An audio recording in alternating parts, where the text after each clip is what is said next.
a storm in a teacup.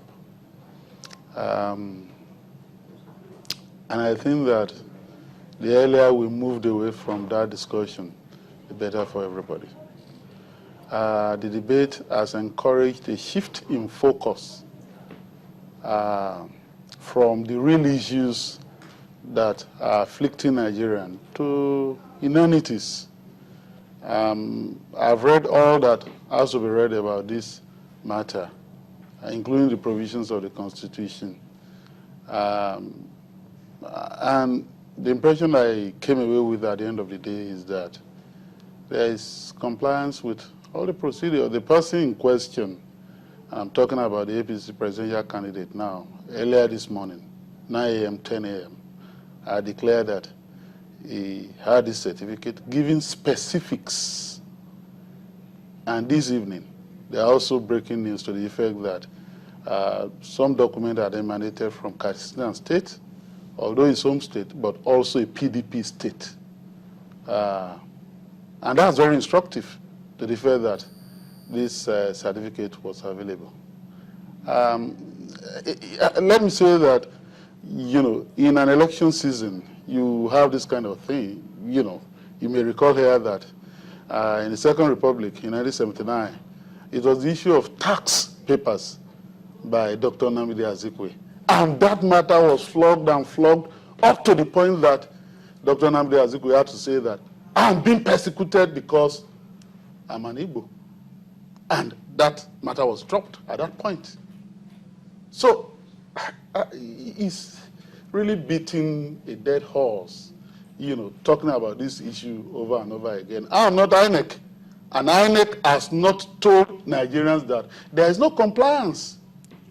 Do they have the power to tell us that there's no compliance? They have the power to say that. They don't have the power, and that's the decision of the Supreme Court, to exclude a candidate for reason of non-compliance once ostensibly and especially on the face of it once there's compliance. So if you want a candidate to be disqualified, you will have to go to court to get an order of court to disqualify that candidate. I mean, that was the issue that came up, in 2007 over the issue of the eligibility of some candidates when the infamous EFCC list came out. So the issues had been settled. So if anybody at this point is saying that this candidate is not qualified, there is no compliance, the person has perhaps a public duty.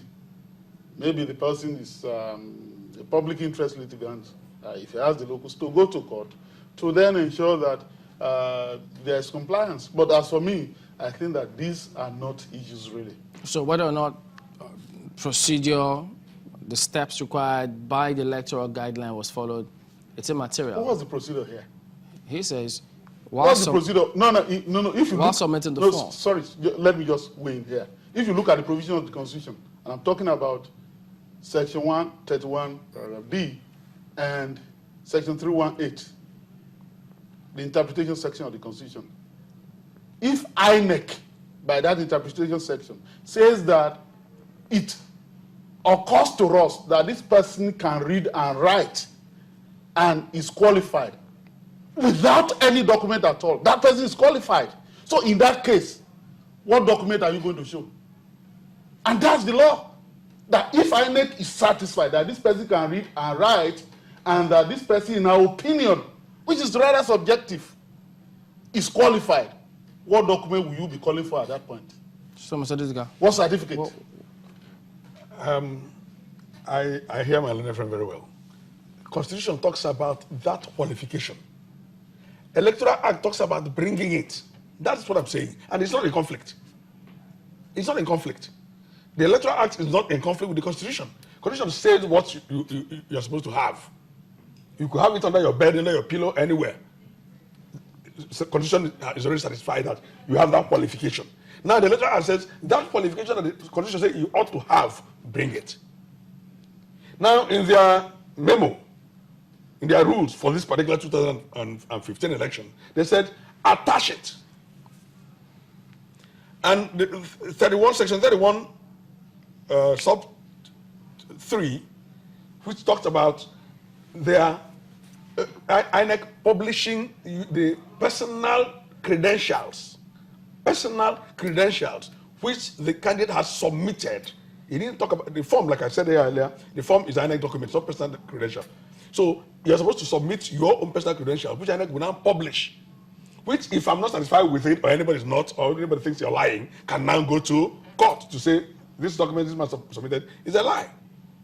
So my contention, my submission is that not having submitted the credentials when he ought to, when he was returning his form, is a breach of the process. And I go on to say that it is irrelevant, it's immaterial that he had it at home or that he had it in his school, and his school, I think, is publishing. What about if he, or that he's qualified? Pardon me? Is he also relevant that he's qualified? As qualified how? You see, qualification, you have to have this. Then you have to bring it, attach it. That's what, you see, the law, are you saying, unless my little friend is saying here now, that the section, that the what do you call it, the Electoral Act is inconsistent with the Constitution. Is that what you're saying, Mr. Ogunye? No, let me just explain. Let me explain very quickly. The Constitution says that even in the absence of any certificate, if INEC is satisfied that this person, this candidate, can read and write, or INEC is otherwise satisfied, not even reading and writing, otherwise satisfied that this candidate is eligible, that candidate is eligible. Now, if the INEC Act now provides that in submitting your form, you must produce a certificate, your credentials, as my learned friend has argued, I'm asking the question. If the Constitution says that even in the absence of a credential, a candidate can be qualified, in that situation, what does the candidate bring? Nothing. I'm therefore saying that, look, when you are filling your form, I say bring your credentials, and that candidate is saying, my credentials are not available immediately. They are with a body. And that umpire has accepted that. So what else is the candidate to prove? Okay, we're out of time on this, unless you have to make it very short. Okay, my final word, right? My final word on this is this. Maybe if it were somebody else, it wouldn't have been this much of it. There wouldn't have been this much of it. But somebody whose sole claim to his aspiration is integrity and incorruptibility. To have put Nigerians to this for the past 2 weeks or 3 weeks, that's what we're talking about. When you could easily have brought this same thing he brought today. Okay, we have to thank you all for coming. Do I have a final word? You didn't put Nigerian through nothing. Okay. I think that PDP put Nigerian through all this. And they should apologize, It's not really. PDP. It's not a PDP thing. It's not a PDP. It was They were the one driving the process. That's how some of my friends who are in APC who are saying, let him bring it. Let's hear the viewers as well. The viewers are also sending their comments and questions to us today. So let's quickly take a look at one or two of those emails coming from those who are watching at home. This one coming from Abalaka Isaac in Kaduna says, if Buhari's qualification is questionable, how did he rise to the rank he wore all through?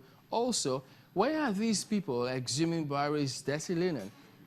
Is this while he contested in the previous elections? That's Isaac from Kaduna.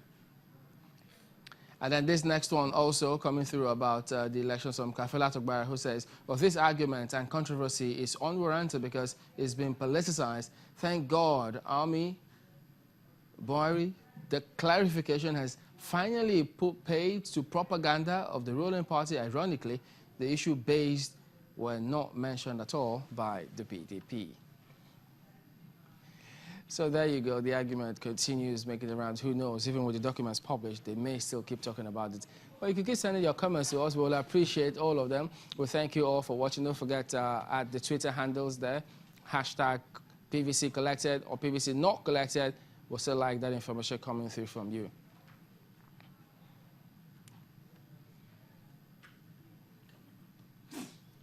Well, that's a wrap today on Nigeria 2015. We thank our guests who were able to find time to make it in the midst of the chaotic traffic situation out there.